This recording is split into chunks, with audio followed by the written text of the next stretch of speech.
Hello everyone, welcome to our channel আমাদের প্রতিদিন। এই যে সুন্দর মন্দিরটি দেখছেন আপনারা, এটা হচ্ছে উড়িষ্যার রায়রনপুরে।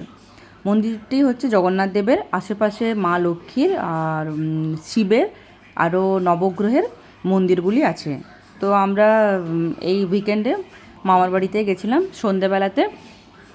রায়রনপুরে এসেছিলাম মন্দির দেখতে। এমনিতেও এর আগে আমি মন্দিরের নাম অনেক শুনেছি, যাওয়ারও ইচ্ছে ছিল, প্রতিবারেই ভেবেছি যাব, কিন্তু কোনোবারই আর যাওয়া হয়নি। তো এইবার জোর করে এক রকমের আশা। মন্দিরটা ভেতরে আমি খুব একটা গিয়ে ভিডিও আর করিনি, ইচ্ছা করছিল না। বাইরে থেকেই ওই সিঁড়িটা দিয়ে যেটা দেখালাম ওটা দিয়েই ওপরে যেতে হয়। আর এটা হচ্ছে শিব মন্দির। এখানে লেখা আছে উড়িয়াতে জয় জগন্নাথ।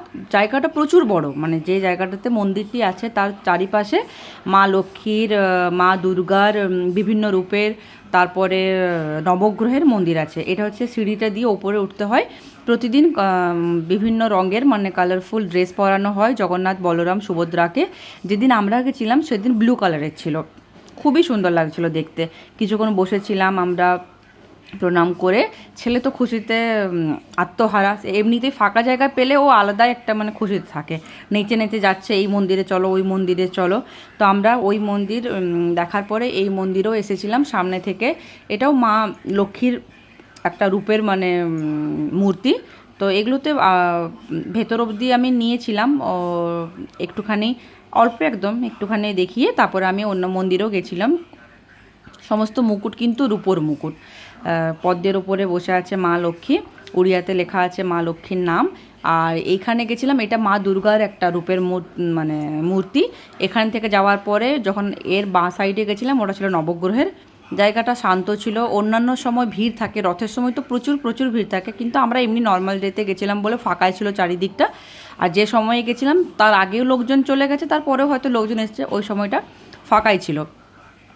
তো এখানে এলাম, তারপরে শিব মন্দিরও একটুখানি গেছিলাম। আর এখানে যে নবগ্রহের মন্দিরটা আছে, এই যে এখানে এসে প্রণাম করে আর চারিপাশটা একটু ঘুরে দেখে আমরা বাড়ি ফিরে এসেছিলাম। এর কাছাকাছি, মানে মামাবাড়ির কাছাকাছি অনেকগুলোই মন্দির আছে। এটা আসার ইচ্ছে ছিল, এটা দেখা ছিল না, দেখেছি কত পাতা পড়েছে এই সময়টাতে এখন। আর একটা ফটো, দু একটা ফটো তুলে নিয়েছি, এত সুন্দর লাগছিল দেখতে, চোখ ফেরানো যাচ্ছিল না। এসে তো খুব মজা করেছি। নদীতেও গেছিলাম, নদীর ভিডিওটা আমি পরে দেবো। আর এটা শিব মন্দিরটা ভেতরে আর গিয়ে করিনি আমি। এখানে আমার ছেলে আর আমার শাশুড়িমা বসে আছে। তার তো খুশির মানে শেষই নেই, এত আনন্দ পেয়েছে সে। ভিডিওগুলো ভালো লাগলে লাইক করবেন, শেয়ার করবেন, আমাদের চ্যানেলকে সাবস্ক্রাইব করে আমাদের পাশে থাকবেন। দেখা হচ্ছে পরের ভিডিওতে। ততক্ষণ সবাই ভালো থাকবেন।